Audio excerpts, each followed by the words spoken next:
ಶ್ರೀ ಗುರುಭ್ಯೋ ನಮಃ. ವಾಯುಸ್ಥಿತಿಯ ಪಾಠಮಾಲೆಯಲ್ಲಿ ಇದು 19ನೇ ಭಾಗ. ವಾಯುಸ್ಥಿತಿಯ 17ನೇ ಶ್ಲೋಕವನ್ನು ಈಗ ನೋಡಬೇಕು. ವಂದೇ ಹಂತಂ ಹನುಮಾನ್ ಇತಿ ಮಹಿತ ಮಹಾಪೌರುಷೋ ಬಾಹುಶಾಲಿ ಖ್ಯಾತಸ್ತೇಗ್ರ್ಯೋವತಾರಃ ಸಹಿತ ಇಹ ಬಹು ಬ್ರಹ್ಮಚರ್ಯಾದಿ ಧರ್ಮೈಃ ಸಸ್ನೇಹಾನಾಂ ಸಹಸ್ವಾನ್ ಅಹರಹರ ಹಿತಂ ಯರ್ತಹಂ ದೇಹಭಾಜಾಂ ಅಂಹೋ ಮೋಹಾಪಹೋಯಃ ಸ್ಪೃಹಯತಿ ಮಹತೀಂ ಭಕ್ತಿಮದ್ಯಾಪಿ ರಾಮೇ.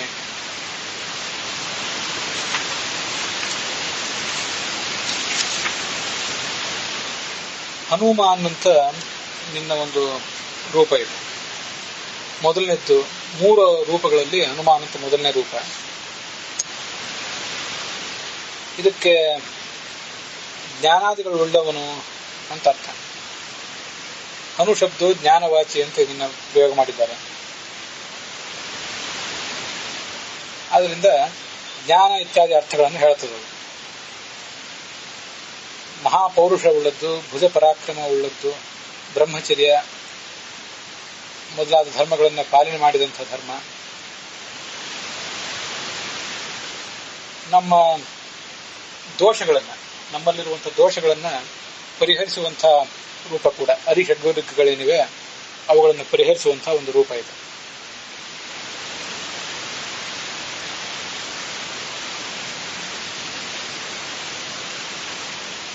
ಇದು ಈ ಚಿರಂಜೀವಿ ಆದಂತಹ ರೂಪ. ಸಪ್ತ ಚಿರಂಜೀವಿಗಳು, ಅಶ್ವತ್ಥಾಮ, ಬಲಿ, ವ್ಯಾಸ ಮೊದಲಾದ ಚಿರಂಜೀವಿಗಳಿದ್ದಾರೆ. ಅವರಲ್ಲಿ ಈ ರೂಪವು ಕೂಡ ಒಂದು. ಕಿಂಪುರುಷ ಖಂಡದಲ್ಲಿದೆ. ಭರತ ಖಂಡ ಅಂತ ಒಂದಿದೆ, ಹಾಗೆ ಕಿಂಪುರುಷ ಖಂಡ ಅಂತೇಳಿ. ಆ ಕಿಂಪುರುಷ ಖಂಡದಲ್ಲಿ ಇದ್ದು ರಾಮನ ಸೇವಾ ಮಾಡುವಂಥ ಒಂದು ರೂಪ. ಆ ಹನುಮಂತನಿಗೆ ರಾಮನ ಒಂದು ಸೇವೆ ಬಿಟ್ಟು ಬೇರೆ ಯಾವ ವರವು ಕೂಡ ಬೇಕಾಗಿರಲಿಲ್ಲ. ಅಂಥ ಆ ಹನುಮಂತನ ಆ ರೂಪಕ್ಕೆ ನಾನು ನಮಸ್ಕರಿಸ್ತೇನೆ ಅಂತ ಹೇಳಿದಂಥ ಒಂದು ರೂಪ, ಒಂದು ಶ್ಲೋಕ ಇದೆ. ಸಾಮಾನ್ಯವಾಗಿ ನಮಗೆಲ್ಲ ಗೊತ್ತಿರುವಂತೆ ಹನು ಅಂದ್ರೆ ಕೆನ್ನೆ. ಆ ಕೆನ್ನೆ ಉಳ್ಳವನು, ಸುಂದರವಾದಂಥ ಕೆನ್ನೆ ಉಳ್ಳವನು. ವಪುಷ್ಮಾನ್ ಅಂತ ಹೇಳ್ತಿರ್ತಾರೆ. ವಪುಷ್ ಅಂದ್ರೆ ಶರೀರ ಉಳ್ಳವನು. ನಾವೆಲ್ಲರೂ ಶರೀರ ಉಳ್ಳವರೇ ಆಗಿದ್ರು ಕೂಡ ಸುಂದರವಾದ ಶರೀರ ಯಾರಿಗಿರ್ತದೋ ಅವರಿಗೆ ವಪುಷ್ಮಾನ್ ಅಂತ ಹೇಳ್ತಿರ್ತಾರೆ. ಅದರಂತೆ ಹನುಮಾನ್ ಅಂದ್ರೆ ಸುಂದರವಾದ ಕೆನ್ನೆ ಇದ್ದವನು ಅಥವಾ ಉಬ್ಬಿದ ಕೆನ್ನೆ ಇದ್ದವನು. ಆದ್ರಿಂದ ಅವನನ್ನು ಹನುಮಾನ್ ಅಂತ ಹೇಳ್ತಾರೆ. ನಮ್ಗಿದೆಲ್ಲ ಸಾಮಾನ್ಯವಾಗಿ ಗೊತ್ತಿರುವಂಥದ್ದು.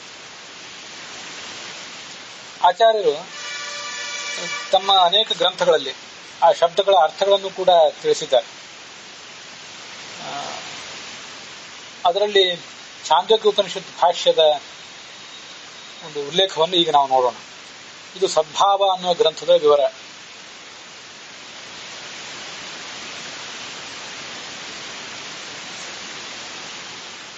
ಹನು ಶಬ್ದೋ ಜ್ಞಾನವಾಚಿ ಹನುಮಾನ್ ಮತಿಶಬ್ದಿತಃ ರಾಮಸ್ಯ ಸ್ಮೃತರೂಪಸ್ಯ ವಾಚೋ ನೇತಾ ಗುಣೋದಿತಿ.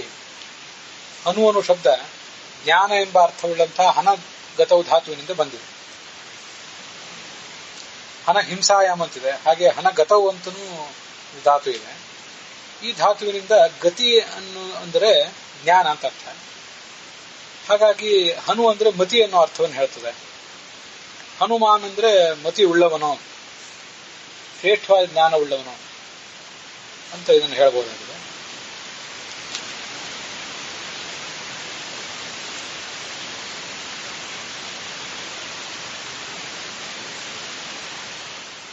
ಬಳಿತ್ಥಾ ಸೂಕ್ತದಲ್ಲಿ ಯದೀಮುಪಸ್ವರತೆ ಸಾಧತೆ ಮತಿಹಿ ಅನ್ನುವಲ್ಲಿ ಮತಿಹಿ ಅನ್ನುವ ಶಬ್ದ ಏನು ಅರ್ಥವನ್ನು ಹೇಳ್ತದೋ ಅದನ್ನ ಈ ಹನು ಅನ್ನೋ ಶಬ್ದವು ಕೂಡ ಹೇಳ್ತದೆ. ರಾಮನ ಸಂದೇಶವನ್ನು ತೆಗೆದುಕೊಂಡು ಹೋಗುವಂಥ, ರಾಮನ ಸಂದೇಶವನ್ನು ಸೀತೆಗೆ ಮುಟ್ಟಿಸಿದಂಥ ಒಂದು ರೂಪ ಇದು. ವಾಯೋಹೋ ರಾಮವಚೋ ನಯಂ. ರಾಮನ ಸಂದೇಶವನ್ನ ನಯನ ಮಾಡಿದ, ಸೀತೆಗೆ ಮುಟ್ಟಿಸಿದಂಥ ರೂಪ ಇದು. ಗುಣೋದತಿ, ಸಕಲ ಗುಣಗಳಿಂದಲೂ ಕೂಡ ಕೂಡಿದಂಥವನವನು. ರಾಮಸ್ಯ ಸ್ಮೃತರೂಪಸ್ಯ ವಾಚೋ ನೇತಾ ಗುಣೋದತಿ. ಮಧ್ವವಿಜಯದಲ್ಲಿ ಇದರ ಉಲ್ಲೇಖ ಇದೆ. ಯೇ ಗುಣಾನಾಮ ಜಗತ್ ಪ್ರಸಿದ್ಧಾ, ಜಗತ್ತಿನಲ್ಲಿ ಯಾವ್ಯಾವ ಗುಣಗಳು ಜಗತ್ಪ್ರಸಿದ್ಧವಾದ ಗುಣಗಳಿವೆ ಆ ಎಲ್ಲ ಗುಣಗಳ ಒಂದು ಮಾದರಿ ಹನುಮಂತ ಅಂತ ವರ್ಣನೆ ಮಾಡಿದ್ದಾರೆ. ಶ್ರೀಮಂತ ಮೀನಂ ಹನುಮಂತ ಮಾಪುಹು, ಹನುಮಂತ ಅಂತ ಹ್ರಸ್ವವಾಗಿ ಉಚ್ಚಾರ ಮಾಡಬಹುದು. ಅಸೌ ಹನುಮನ್ನವವಾರಿದೋಸವು ಅಂತ ಮಧ್ವವಿಜಯದಲ್ಲಿ ಹೇಳಿದ್ದಾರೆ. ಹನುಮಂತಂ ಅಂತ ದೀರ್ಘವಾಗಿ ಕೂಡ ಪ್ರಯೋಗ ಮಾಡಬಹುದು. ಹನುಮಾನ್ ಅಥವಾ ಹನುಮಾನ್ ಅಂತ ಹ್ರಸ್ವವಾಗಿ ಎರಡೂ ರೀತಿಯಾಗಿ ಪ್ರಯೋಗ ಮಾಡಬಹುದು. ಇದು ಹನುಮ ಶಬ್ದದ ವಿವರ.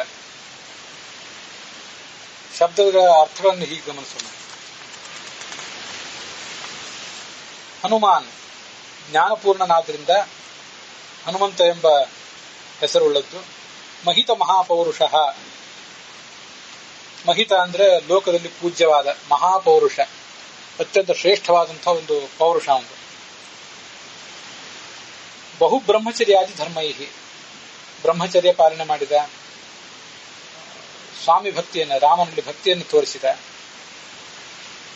ತನ್ನವನಾದಂತಹ ಸುಗ್ರೀವ ಅವನು ರಾಜ, ಆ ರಾಜನಿಗೆ ನಿಷ್ಠನಾಗಿದ್ದ, ರಾಮನಿಗೂ ನಿಷ್ಠನಾಗಿದ್ದ, ಹಾಗೆ ರಾಜನಾದ ಸುಗ್ರೀವನಿಗೂ ನಿಷ್ಠನಾಗಿದ್ದ.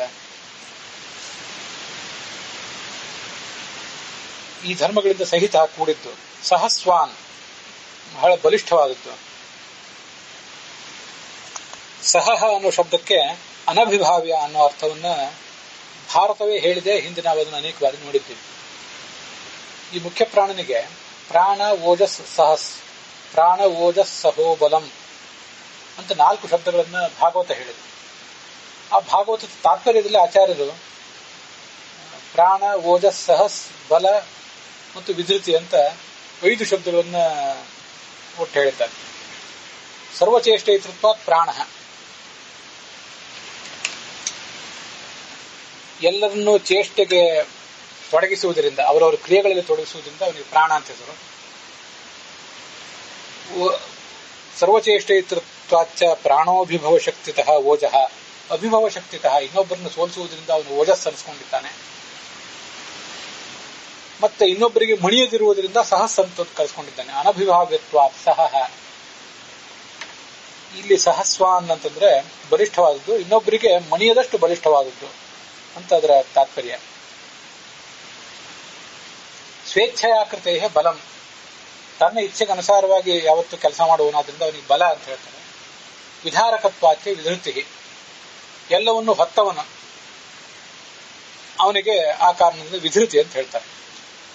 ಮುಂದಿನ ಶ್ಲೋಕದಲ್ಲಿ ಆ ಸಂಜೀವನ ಪರ್ವತವನ್ನು ಹೊತ್ತು ತಂದವನು, ಅದಕ್ಕಾಗಿ ಅವನು ವಿಧೃತಿ. ರಾಕ್ಷಸರನ್ನ ಸದೆ ಬಡದವನು, ಆದ್ರಿಂದ ಓಜಸ್. ರಾಕ್ಷಸರಿಗೆ ಮಣಿಯದವನು, ಆದ್ರಿಂದ ಅವನು ಸಹಸ್ಸಾಗಿದ್ದಾನೆ.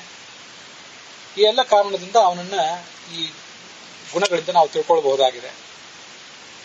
ಹಿಂದೊಮ್ಮೆ ಸುಂದರಕಾಂಡದ ಪ್ರವಚನ ಪ್ರಸಂಗದಲ್ಲಿ ಅದನ್ನು ಹೇಳಿದ್ದೆ. ಪ್ರಾಣ ಓಜಸ್ ಸಹಸ್ ಬಲ ಮತ್ತು ವಿಧೃತಿ ಅನ್ನುವ 5 ಶಬ್ದಗಳಿಂದ ವಾಚ್ಯವಾದ ಏನು ಗುಣಗಳಿವೆ ಅವೆಲ್ಲವನ್ನೂ ಕೂಡ ನಾವು ಹನುಮಂತನ ಈ ಒಂದು ಅವತಾರದಲ್ಲಿ ಅವನು ಮಾಡಿರುವ ಕಾರ್ಯಗಳ ಮೂಲಕ ನೋಡಬಹುದಾಗಿದೆ. ಮುಂದಿನ ಶ್ಲೋಕದಲ್ಲಿ ಸಂಜೀವನ ಪರ್ವತವನ್ನು ತಂದದ್ರ ಬಗ್ಗೆ ವರ್ಣನೆ ಮಾಡ್ತಾರೆ. ಸಂಜೀವನ ಪರ್ವತವನ್ನು ತಂದದ್ದು ಮುಂದಿನ ಭಾಗ ಆಯಿತು. ಅದಕ್ಕಿಂತ ಮೊದಲು ಅವನು ಮಾಡಿದ ಕಾರ್ಯ ಸರ್ವಚೇಷ್ಟೈತೃತ್ವ, ಇದು ಬಹಳ ಮಹತ್ವದ್ದು. ಎಲ್ಲ ಕಪಿಗಳು ದಕ್ಷಿಣ ಸಾಗರಕ್ಕೆ ಬಂದರು. ದಕ್ಷಿಣ ಸಾಗರದ ತೀರದವರೆಗೆ ಅವರಿಗೆ ಸೀತೆ ಸಿಗಲಿಲ್ಲ. ಮುಂದೆ ದಕ್ಷಿಣ ಸಾಗರ ಅಗಾಧವಾಗಿ ಎದುರಿಗೆ ನಿಂತಿತ್ತು. ಅದನ್ನು ದಾಟುವುದು ಹೇಗೆ ಅಂತ ಎಲ್ಲಿಗೂ ಒಂದು ದೊಡ್ಡ ಚಿಂತೆ ಆಗಿತ್ತು. ಎಲ್ಲರೂ ಮಂಕಾಯಿ ಕೂತಿದ್ರು. ಇನ್ನು ಆತ್ಮಹತ್ಯೆನೇ ಮಾಡ್ಕೊಂಡು ಬಿಡೋಣ ಅಂತ ಆಲೋಚನೆ ಮಾಡಿದ್ರು. ಆಗ ಜಾಂಬವಂತ ಹನುಮಂತನ ಶಕ್ತಿಯನ್ನು ಹೊಗಳಿದ. ಹನುಮಂತ ಬೃಹತ್ ಗಾತ್ರವನ್ನು ತಾಳಿ ಆ ಸಾಗರವನ್ನು ದಾಟುತ್ತೇನೆ ಅಂತ ನಿಂತ. ಇವರೆಲ್ಲರಿಗೂ ಆಗ ಒಂದು ಭರವಸೆ ಬಂತು. ತಮ್ಮ ಕಾರ್ಯ, ರಾಜ ಸುಗ್ರೀವ ಹೇಳಿದ ಕಾರ್ಯ ಆದೀತು ಅನ್ನೋ ಭರವಸೆ, ತಾವು ಬದುಕಿ ಉಳಿದೇವೋ ಅನ್ನೋ ಭರವಸೆ, ಇದೆಲ್ಲ ಈ ಉಳಿದ ಕಪಿಗಳಿಗೆ ಬಂದದ್ದು ಆವಾಗ. ಅದಕ್ಕಾಗಿ ಅವನು ಸರ್ವಚೇಷ್ಟೈತ, ಎಲ್ಲ ಕಪಿಗಳಲ್ಲಿಯೂ ಕೂಡ ಒಂದು ಚಟುವಟಿಕೆಯನ್ನ ಮೂಡಿಸಿದವನೇ ಅವನು. ಇದು ಈಗಷ್ಟೇ ಅಲ್ಲ, ಸಮುದ್ರಕ್ಕೆ ಸೇತುವೆಯನ್ನು ಕಟ್ಟೋದು ಹೇಗೆ ಅಂತ ಮುಂದೆ ಯುದ್ಧ ನಡೆದಾಗ ಆವಾಗಲೂ ಕೂಡ ಎಲ್ಲರಲ್ಲೂ ಚೇಷ್ಟೆಯನ್ನ ಭರಿಸಿದವನು, ಸಮುದ್ರಕ್ಕೊಂದು ಸೇತುವೆ ಕಟ್ಟುವುದು ಸಾಧ್ಯ ಇದೆ ಅಂತ ಅವರಿಗೆ ಭರವಸೆ ಮೂಡಿಸಿದವನು ಅವನೇ. ಈ ಲಕ್ಷ್ಮಣನಿಗೆ ಮತ್ತೊಮ್ಮೆ ರಾಮನಿಗೂ ಕೂಡ ನಾಗಾಸ್ತ್ರದ ಒಂದು ಪ್ರಹಾರ ಆದಾಗ ಎಲ್ಲರೂ ಚಿಂತಾಕ್ರಾಂತರಾಗಿ ಕೂತಿದ್ದಾಗ ಆ ಲಕ್ಷ್ಮಣನಲ್ಲಿ ಚೇಷ್ಟೆಯನ್ನು ಮೂಡಿಸಿದವನು ಇವನೇ. ಸರ್ವಚೇಷ್ಟೈತ ನಾವೆಲ್ಲರೂ ಚಿಂತಾಕ್ರಾಂತರಾಗಿದ್ದಾಗ, ಜೀವನದ ಸಂಗ್ರಾಮವನ್ನು ಹೇಗೆ ಎದುರಿಸುವುದು ಅಂತ ಗೊತ್ತಾಗದೆ ನಾವು ಚಿಂತಾಕ್ರಾಂತರಾಗಿದ್ದಾಗ, ಕಪಿಗಳಲ್ಲಿ ಹೇಗೋ ಹಾಗೆ ಲಕ್ಷ್ಮಣನಲ್ಲಿ ಹೇಗೋ ಹಾಗೆ ನಮ್ಮಲ್ಲಿಯೂ ಕೂಡ ಚೈತನ್ಯವನ್ನು ಮೂಡಿಸಿ ಅಗಾಧವಾದ ಕಷ್ಟದ ಸಾಗರವನ್ನ ದಾಟಿಸಲಿಕ್ಕೆ ನಮಗೆ ಸಹಾಯ ಮಾಡುವವನು, ಸ್ವಯಂ ದಾಟಿ ತೋರಿಸುವವನು. ಸಾಗರವನ್ನು ತಾನು ದಾಟಿ ಅವರೆಲ್ಲರಿಗೂ ಕೂಡ ಭರವಸೆ ಮೂಡಿಸಿದ. ಅಷ್ಟೇ ಅಲ್ಲ, ಸೇತುವೆಯನ್ನು ಕಟ್ಟಿಸಿ ತಾನು ಎಲ್ಲ ಕಪಿಸೈನ್ಯವನ್ನು ದಾಟಿಸಿದ. ಇದು ಸರ್ವಚೇಷ್ಟೈತೃತ್ವ ಪ್ರಾಣ. ಸರ್ವಚೇಷ್ಟೈತೃತ್ವಾಚ ಪ್ರಾಣ ಅಭಿಭವ ಶಕ್ತಿತಃ ಓಜಃ. ಎಲ್ಲ ದೈತ್ಯರನ್ನು ಅವನೇ ಸದೆ ಬಡದ, ಆದ್ರಿಂದ ಅವನನ್ನು ಓಜಸ್ ಅಂತಾರೆ. ಅನಭಿಭಾವ್ಯತ್ವಾತ್ ಸಹ, ಇನ್ನೊಬ್ಬರಿಗೆ ಯಾರಿಗೂ ಮಣಿಯದವನು, ಬ್ರಹ್ಮಾಸ್ತ್ರಕ್ಕೂ ಮಣಿಯದವನು. ಬ್ರಹ್ಮಾಸ್ತ್ರವೂ ಕೂಡ ಅವನನ್ನು ಏನೂ ಮಾಡ್ಲಿಕ್ಕೆ ಸಾಧ್ಯ ಆಗಲಿಲ್ಲ. ಅದಕ್ಕಾಗಿ ಅವನನ್ನ ಮಣಿಯದವನು ಅಂತ ವರ್ಣನೆ ಮಾಡ್ತಾರೆ. ಅದಲ್ಲದೆ ಅವನು ಸಹಶ್ಚ ಮುಂದೆ ಸ್ವೇಚ್ಛಯಾಕೃತೆ ಬಲಂ, ಅವನನ್ನ ಬಲ ಸ್ವರೂಪ ಅಂತ ಹೇಳ್ತಾರೆ. ಯಾಕೆಂದ್ರೆ ಸ್ವೇಚ್ಛಯಾಕೃತೆ, ತನ್ನ ಇಚ್ಛೆಗನುಸಾರವಾಗಿ ಕೆಲಸ ಮಾಡ್ತಾನೆ. ಇಂದ್ರಜಿತ್ ಅವನ ಮೇಲೆ ಬ್ರಹ್ಮಾಸ್ತ್ರ ಪ್ರಯೋಗ ಮಾಡಿದ. ಆ ಬ್ರಹ್ಮಾಸ್ತ್ರಕ್ಕೆ ಅವನು ಇಂದ್ರಜಿತನ ಪ್ರಭಾವಕ್ಕೆ ಒಳಗಾಗಿ ಮಣಿಯಲಿಲ್ಲ, ತನ್ನ ಇಚ್ಛೆಗನುಸಾರವಾಗಿ ಮಣದ ಅಷ್ಟೇ. ಚತುರ್ಮುಖ ಬ್ರಹ್ಮ ನನಗೆ ಜ್ಯೇಷ್ಠನಾದವನು, ಅವನ ವರಗಳನ್ನು ಹಿಂದೆ ನಾನು ಅನೇಕ ಬಾರಿ ಮೀರಿದ್ರು ಕೂಡ ಈಗ ಮತ್ತೊಮ್ಮೆ ಅವನ ವರವನ್ನು ಮೀರುವುದು ಬೇಡ, ಆ ವರಕ್ಕೆ ಒಂದಿಷ್ಟು ಬೆಲೆ ಕೊಟ್ಟೇನು ಅಂತ ಆಲೋಚನೆ ಮಾಡಿ ಬ್ರಹ್ಮಾಸ್ತ್ರಕ್ಕೆ ಬದ್ಧನಾದವನಂತೆ ತೋರ್ಕೊಂಡ. ಯಾಕಂದ್ರೆ ರಾವಣನನ್ನು ನಾನು ಭೇಟಿ ಮಾಡಬೇಕಾಗಿದೆ, ಪ್ರತ್ಯಕ್ಷ ಅವನನ್ನು ನೋಡ್ಬೇಕಾಗಿದೆ, ಇಲ್ಲದೇ ಇದ್ರೆ ಸಾಧ್ಯ ಆಗ್ಲಿಕ್ಕಿಲ್ಲ ಅಂತ ಆಲೋಚನೆ ಮಾಡಿ ತನ್ನ ಇಚ್ಛೆಗನುಸಾರವಾಗಿ ತಾನು ಮಣಿದ. ಆ ಬ್ರಹ್ಮಾಸ್ತ್ರಕ್ಕೆ ಬದ್ಧನಾದವನಂತೆ ತೋರಿಕೊಂಡ. ಅದಕ್ಕಾಗಿ ಅವನು ಸ್ವೇಚ್ಛಯಾಕೃತೆ ಬಲಂ.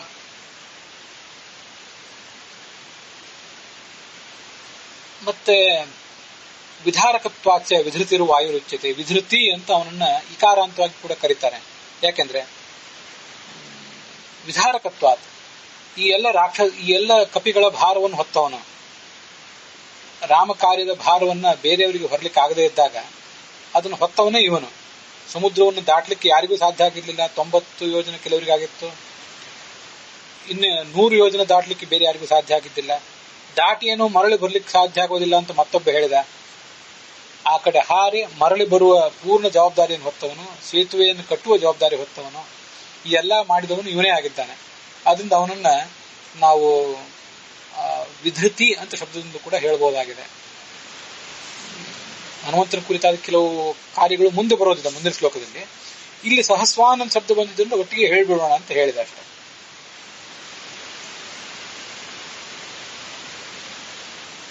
ಮತ್ತೆ ಈ ನಮ್ಮಲ್ಲೂ ಕೂಡ ಚಟುವಟಿಕೆಯನ್ನು ಮೂಡಿಸ್ತಾನೆ. ಕೇವಲ ಕಪಿಗಳಲ್ಲಿ ಮಾತ್ರ ಅಲ್ಲ, ನಮ್ಮೆಲ್ಲರಲ್ಲೂ ಚೈತನ್ಯವನ್ನು ಮೂಡಿಸುವುದರಿಂದ ಅವನು ಪ್ರಾಣ. ನಮ್ಮ ಎಲ್ಲ ಶತ್ರುಗಳನ್ನು ಗೆಲ್ಲುತ್ತಾನೆ. ಆಂತರಿಕ ಶತ್ರುಗಳನ್ನು, ದೈಹಿಕ ಬಾಹ್ಯ ಶತ್ರುಗಳನ್ನು ಗೆಲ್ಲುತ್ತಾನೆ. ಅದು ಮುಂದೆ ಬಂದಿದೆ. ದೇಹಭಾಜಾಂ ಅಹಿತಂ, ಅಹಿತವಾದ ಅರಿಷಡ್ವರ್ಗವನ್ನು ಅವನು ಗೆಲ್ಲುತ್ತಾನೆ. ಅಹರಹ ನಿರ್ದಹನ್, ಪ್ರತಿನಿತ್ಯ ಸುಟ್ಟಾಕ್ತಾನೆ ಎಲ್ಲ ಶಕ್ತಿಗಳನ್ನು ಕೂಡ. ಅಗ್ನಿಯಂತೆ ಸುಟ್ಟಾಕ್ತಾನೆ.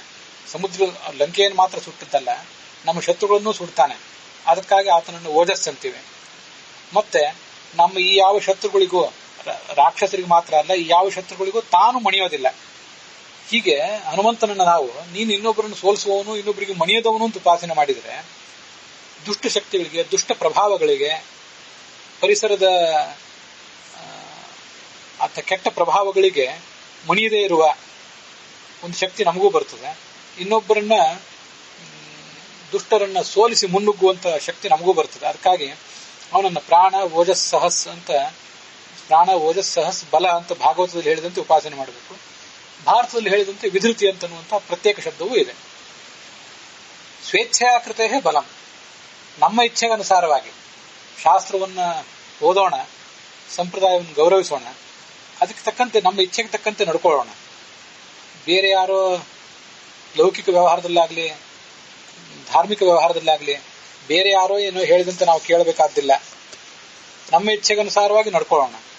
ನಮ್ಮ ಇಚ್ಛೆ ಅಂದ್ರೆ ನಮ್ಮ ಅಂತರ್ಯಾಮಿಯಾದಂತಹ ಬಿಂಬನಾದ ಪರಮಾತ್ಮನ ಇಚ್ಛೆ, ಅವನ ಇಚ್ಛೆಗನುಸಾರವಾಗಿ ನಡ್ಕೊಳ್ಳೋಣ. ಸ್ವೇಚ್ಛೆಯಾಕೃತೇ ಬಲಂ, ಅದರಿಂದ ನಾವು ಬಲರಾಗೋಣ. ಯಾಕೆಂದ್ರೆ ಪರಮಾತ್ಮನು ಕೂಡ ಬಲಸ್ವರೂಪನೇ ಆಗಿದ್ದಾನೆ. ತಸ್ಯೈವ ಏತಸ್ಯೈ ಸಂಹಿತಾಯೈ ನಕಾರೋ ಬಲಂ ಶಕಾರ ಪ್ರಾಣ ಆತ್ಮ. ವಿಷ್ಣು ಅನ್ನುವಲ್ಲಿ ವಿಷ್ಣು ಶಬ್ದವು ಹನು ಶಬ್ದವು ಹೀಗೆ ಹೊಂದ್ಕೊಂಡಿದೆ ನೋಡಿ, ಎರಡೂ ಉಕಾರಾಂತವಾದ ಶಬ್ದಗಳು. ಈ ಶಕಾರ ಅಂತ ಅನ್ನೋದು ಬಲವನ್ನು ಹೇಳ್ತದೆ. ತಸ್ಯೈವ ಏತಸ್ಯೈ ಸಂಹಿತಾಯೈ ನಕಾರೋ ಬಲಂ, ನಕಾರ ಅನ್ನೋದು ಬಲವನ್ನು ಹೇಳ್ತದೆ. ಶಕಾರ ಪ್ರಾಣ ಆತ್ಮ, ಅವನು ನಮ್ಮ ಒಳಗಿದ್ದು ನಿಂತು ಎಲ್ಲ ಕಾರ್ಯಗಳನ್ನು ಮಾಡಿಸುವವನು ಅನ್ನೋ ಅರ್ಥವನ್ನ ಶಕಾರ ಹೇಳ್ತದೆ. ಅಂತರ್ಯಾಮಿಯಾಗಿದ್ದು ನಿಯಾಮಕ ಅನ್ನೋ ಅರ್ಥವನ್ನು ಶ ಹೇಳಿದ್ರೆ ನ ಅನ್ನೋದು ಬಲವನ್ನು ಹೇಳ್ತದೆ. ಇದು ಬರೀ ವಿಷ್ಣು ಶಬ್ದದಲ್ಲಿ ಮಾತ್ರ ಅಲ್ಲ, ಕೃಷ್ಣ ಅನ್ನೋ ಶಬ್ದದಲ್ಲಿಯೂ ಕೂಡ ಅದೇ ಮೂರ್ಧನ್ಯ ಶಕಾರ ಇದೆ. ವಿಷ್ಣು ಅನ್ನುವಲ್ಲಿಯೂ ಮೂರ್ಧನ್ಯ ಶಕಾರವೇ ಇದೆ. ಮತ್ತೆಲ್ಲಿಯೇ ಬೇರೆ ಯಾವುದೇ ಅಕ್ಷರಗಳು ಶ ಮತ್ತು ಣ ಮಾತ್ರ ಅಲ್ಲ, ಬೇರೆ ಯಾವುದೇ ಅಕ್ಷರಗಳು ಎಲ್ಲಿಯೇ ಬಂದ್ರು ವೇದದಲ್ಲಿಯೂ ವರ್ಣದ್ವಯ ಸಮಾಯೋಗೆ ಅಂತ ಹೇಳ್ತದೆ ಐತರೆಯ ಭಾಷ್ಯ. ಯಾವುದೇ ಎರಡು ವರ್ಣಗಳು ಎಲ್ಲಿಯೇ ಬಂದ್ರು ಅವು ಪರಮಾತ್ಮ ಬಲಸ್ವರೂಪ ಅನ್ನೋದನ್ನು, ಮತ್ತೆ ಆತ ನಮಗೆಲ್ರಿಗೂ ಅಂತರ್ಯಾಮಿಯಾಗಿ ನಿಯಾಮಕ ಆಗಿದ್ದಾನೋ ಅನ್ನೋ ಅರ್ಥವನ್ನೇ ಹೇಳ್ತವೆ. ವಿಷ್ಣು ಶಬ್ದದ ಅರ್ಥವೇ ಒಟ್ಟಾರೆ ವೇದಗಳ ಅರ್ಥ. ವಿಷ್ಣು ನಾಮಾರ್ಥ ರೂಪತ್ವಾತ್ ವೇದಾನಾಮಪಿ ಸರ್ವಶಃ, ಇಡೀ ವೇದದ ಅರ್ಥವೇ ಈ ಪರಮಾತ್ಮ ಬಲಸ್ವರೂಪನಾಗಿದ್ದಾನೆ, ಅವನು ನಮಗೆ ನಿಯಾಮಕನಾಗಿದ್ದಾನೆ ಅನ್ನೋ ಅರ್ಥವೇ ಆಗಿದೆ. ಹೀಗೆ ಆ ಪರಮಾತ್ಮನೂ ಕೂಡ ಪ್ರಾಣ ಆಗಿದ್ದಾನೆ. ಇಲ್ಲಿ ಬಂದಿರುವ 5 ನಾಮಗಳು ಮಹಾಭಾರತದ ನಾಮಗಳು, ಭಾಗವತದ 4, ಮಹಾಭಾರತದ 5 ನಾಮಗಳು. ಅವೆಲ್ಲ ಪರಮಾತ್ಮನ ಅರ್ಥವನ್ನು ಮೊದಲು ಹೇಳಿ ಮುಖ್ಯ ಪ್ರಾಣನ ಅರ್ಥವನ್ನು ಆಮೇಲೆ ಹೇಳ್ತವೆ. ಆದ್ರಿಂದ ಅವನು ಕೂಡ ಬಲಸ್ವರೂಪನಾಗಿದ್ದಾನೆ. ಪರಮಾತ್ಮನೂ ಬಲಸ್ವರೂಪ, ಈ ಮುಖ್ಯ ಪ್ರಾಣನೂ ಬಲಸ್ವರೂಪ. ಆದ್ರಿಂದ ಅವರನ್ನು ಬಲ ಬಲ ಅಂತ ನಾವು ಉಪಾಸನೆ ಮಾಡಿದಾಗ ನಾವು ಬಲಿಷ್ಠರಾಗ್ತೇವೆ. ಅಂಹಃ ಪಾಪವನ್ನ, ಮೋಹವನ್ನ, ಅಜ್ಞಾನವನ್ನು ಪರಿಹಾರ ಮಾಡುವಂಥದ್ದು. ಅಂಹೋ ಮೋಹಾಪಹ, ನಮ್ಮಲ್ಲಿರುವ ಪಾಪವನ್ನ ಮತ್ತು ಅಜ್ಞಾನವನ್ನು ಪರಿಹರಿಸುವಂತ ಶಕ್ತಿ ಆ ಮುಖ್ಯ ಪ್ರಾಣ ಮತ್ತು ಪರಮಾತ್ಮ ಇಬ್ಬರು ಕೂಡ. ವಿಧಾರಕತ್ವ ವಿಧೃತಿ, ವಿಧೃತಿ ಶಬ್ದ ಸ್ತ್ರೀಲಿಂಗ, ನಮಗದು ಸಾಮಾನ್ಯ ಗೊತ್ತಾಗುವಂತೆ ವಿಧೃಷ್ಟಿ ಶಬ್ದ ಧುಂಜಿ ಧಾರಣೆ ಧಾತುವಿಗೆ ತಿನ್ ಪ್ರತ್ಯಯ ಬಂದು ಹುಟ್ಟಿರುವಂತಹ ಸ್ತ್ರೀಲಿಂಗ ಶಬ್ದ ಅದು. ಧೃತಿ, ಮತಿ, ಕಾಂತಿ, ಭಕ್ತಿ, ರತಿ, ಭುಕ್ತಿ ಮೊದಲಾದ್ದೆಲ್ಲ. ವಿಧೃತಿ ಶಬ್ದದಿಂದ ಮುಖ್ಯ ಪ್ರಾಣನನ್ನು ಹೇಳುವುದು ಹೇಗೆ? ವಿಧೃತಿ ಶಬ್ದ ಪುಲ್ಲಿಂಗನೂ ಆಗಬಹುದು. ಈಗಿನ ಈ ಬೇರೆ ಕಡೆ ತಿನ್ ಪ್ರತ್ಯಯ ಬಂದ್ರೆ ಅದು ಸ್ತ್ರೀಲಿಂಗ, ಪುಲ್ಲಿಂಗನೂ ಆಗಿ ಮುಖ್ಯ ಪ್ರಾಣನನ್ನು ಹೇಳುವುದು ಆಶ್ಚರ್ಯ ಏನಲ್ಲ. ಅದಲ್ಲದೆ ವಿಧೃತಿ ಶಬ್ದ ಸ್ತ್ರೀಲಿಂಗ ಆದ್ರೂ ಅದು ಪರಮಾತ್ಮನನ್ನು ಮುಖ್ಯ ಪ್ರಾಣನನ್ನು ಹೇಳ್ತದೆ. ಹೇಗೆ? ಪರಮಾತ್ಮನಿಗೆ ಸ್ತ್ರೀ ರೂಪನೂ ಇದೆ, ಆದ್ರಿಂದ ಅವನು ವಿಧೃತಿ.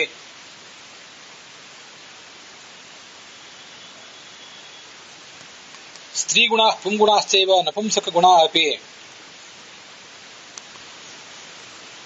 ಯದಧೀನ ವ್ಯತ್ಯಯ ಸ್ಯಾತ್ ಲಿಂಗಾನಾಮಪಿ ಸರ್ವಶಃ ಅಂತ ಲಿಂಗ ನಿರ್ಣಯವನ್ನ ಆಚಾರ್ಯರು ಛಾಂದೋಗ್ಯ ಭಾಷೆಯಲ್ಲಿ ಹೇಳ್ತಾರೆ.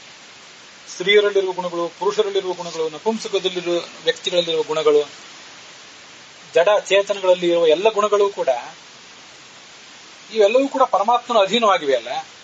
ಯಾವುದರ ಅಧೀನವೋ ಒಂದು ಇನ್ಫೀರಿಯರ್ ವಸ್ತು, ಅಧಮ ವಸ್ತು ಉತ್ತಮ ವಸ್ತುವಿನ ಅಧೀನವಾಗಿದ್ರೆ ಆ ಉತ್ತಮ ವಸ್ತು ಮತ್ತು ಅಧಮ ವಸ್ತು ಎರಡನ್ನೂ ಕೂಡ ಅಭಿನ್ನ ಅಂತ ಹೇಳಿಬಿಡ್ತಾರೆ.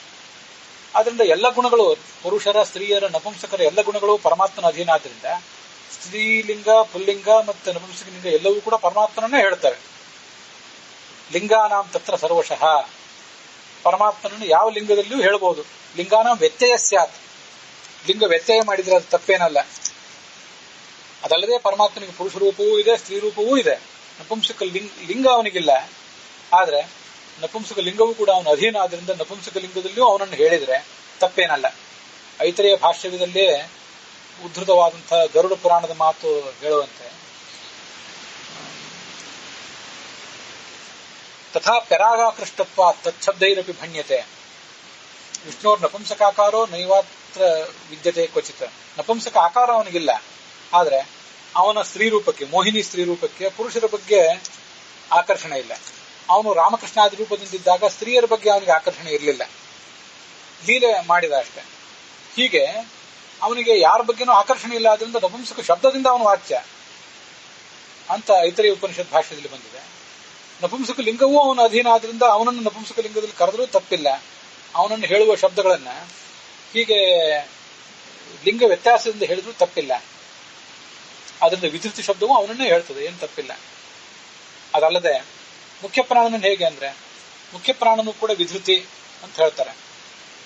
ಅವನನ್ನ ಸ್ತ್ರೀ ರೂಪೋ ಮಿಥುನೀ ಭವೇತ್ ಭೂಮೋಪಾಸನ ಯೋಗ್ಯಸ್ತು ಸಾಕ್ಷಾದೇವ ಚತುರ್ಮುಖ ಸತದ್ವಿದ್ಯಾ ಬಲೇನೈವ ವಿಷ್ಣುನಾ ರತಿಮಾತ್ಮಯ ತೇನೈವ ಕ್ರೀಡತೆ ನಿತ್ಯಂ ಸ್ತ್ರೀರೂಪೋ ಮಿಥುನೀ ಭವೇತ್ ಅಂತ ಛಾಂದೋಗ್ಯ ಭಾಷ್ಯದಲ್ಲೇ ಮತ್ತೊಂದು ಶ್ಲೋಕವನ್ನು ಹೇಳ್ತಾರೆ ಆಚಾರ್ಯ. ಈ ಗುಣಪೂರ್ಣತ್ವದ ಉಪಾಸನೆ ಮಾಡಿದ್ರಿಂದ ಚತುರ್ಮುಖ ಬ್ರಹ್ಮ ಆ ಪರಮಾತ್ಮನಲ್ಲೇ ಯಾವತ್ತೂ ತೃಪ್ತನಾಗಿ ಸುಖವಾಗಿ ಇರ್ತಾನಂತೆ. ಪರಮಾತ್ಮನೊಡನೆ ಸದಾ ಕ್ರೀಡಿಸ್ತಾನೆ, ಸ್ತ್ರೀರೂಪ ಉಳ್ಳವನಾಗಿ ಆ ಪರಮಾತ್ಮನನ್ನ ಕೂಡ್ತಾನಂತೆ. ಇದೊಂದು ವಿಶಿಷ್ಟವಾದ ಪ್ರಮೇಯ. ಪರಮಾತ್ಮನ ಜೊತೆಗೆ ಸ್ತ್ರೀರೂಪದಿಂದ ಇದ್ದು ಈ ಮುಖ್ಯ ಪ್ರಾಣ ಮಿಥುನೀ ಭವೇತ್, ಪರಮಾತ್ಮನ ಜೊತೆಗೆ ಮಿಥುನ ಭಾವವನ್ನು ಹೊಂದುತ್ತಾನೆ, ಸ್ವರೂಪಾನಂದವನ್ನು ಅನುಭವಿಸ್ತಾನೆ ಅಂತ ಅಲ್ಲಿ ಹೇಳಿದ್ದಾರೆ. ಇದಲ್ಲದೆ ಬೃಹದಾರಣ್ಯಕ ಉಪನಿಷತ್ ಭಾಷ್ಯದಲ್ಲಿ ಅರ್ಧನಾರೀನರ ವಪುಹು ವಾಯು ಕುತ್ತಜಿದೀರಿತ, ವಾಯುವನನ್ನ ನಾವು ಅರ್ಧನಾರೀನರ ವಪು ಅಂತ ಉಪಾಸನೆ ಮಾಡಬಹುದು. ಪರಶಿವನನ್ನ ಪಾರ್ವತಿಯನ್ನ ಅರ್ಧನಾರೀನರ ವಪು ಅಂತ ಉಪಾಸನೆ ಮಾಡೋದಿದೆ.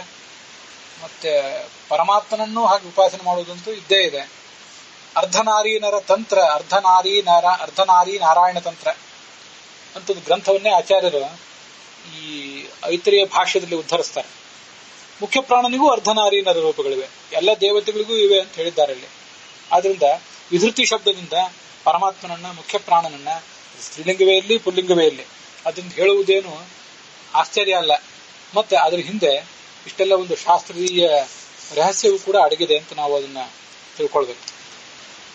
ಯಹ ತೇ ನಿನ್ನ ಅಗ್ರ್ಯ ಮೊದಲನೆಯ ಅವತಾರವು ಖ್ಯಾತವಾಗಿದೆಯೋ ಅದ್ಯಾಪ ಇವತ್ತು ಕೂಡ ರಾಮನಲ್ಲಿ ಮಹತ್ತಾದ ಭಕ್ತಿಯನ್ನು ಸ್ಪೃಹಯತೆ, ಮತ್ತೆ ಭಕ್ತಿ ಹೆಚ್ಚಾಗಲಿ ಅಂತ ಕೇಳ್ತಾನ ಅವನು, ಹೊರತು ಬೇರೆ ಏನನ್ನೂ ಅವನು ಬಯಸೋದಿಲ್ಲ.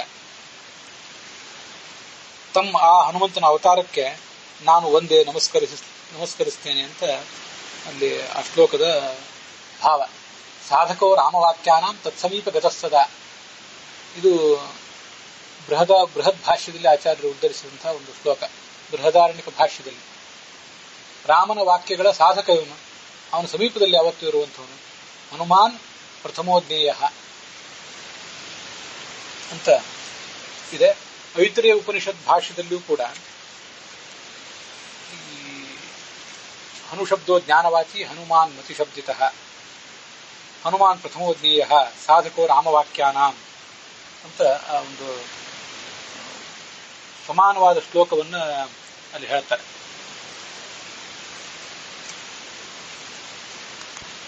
ಹನು ಶಬ್ದಕ್ಕೆ ಇವತ್ತಿನ ಕೋಶಗಳಲ್ಲಿ ಪುಲ್ಲಿಂಗ ಮತ್ತು ಸ್ತ್ರೀಲಿಂಗ ಎರಡರಲ್ಲೂ ಪ್ರಯೋಗ ಇದೆ.